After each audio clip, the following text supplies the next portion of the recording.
99 రోజుల ప్రజాపాలన ప్రగతి ప్రణాళిక కార్యక్రమం కింద GHMC commissioner RV Karnan Hyderabad నగరంలో సర్ప్రైజ్ ఫీల్డ్ ఇన్స్పెక్షన్లను నిర్వహించారు.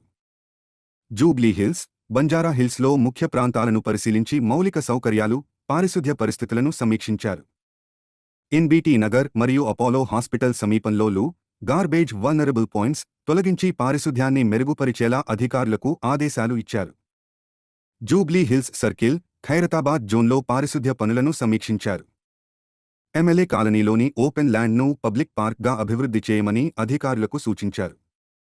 ఈ 99 రోజుల ప్రణాళిక ద్వారా నగరంలోని పారిశుధ్య నిర్వహణను మరింత సుదృఢం చేయాలని కమిషనర్ హిత విచారాలు తెలిపారు.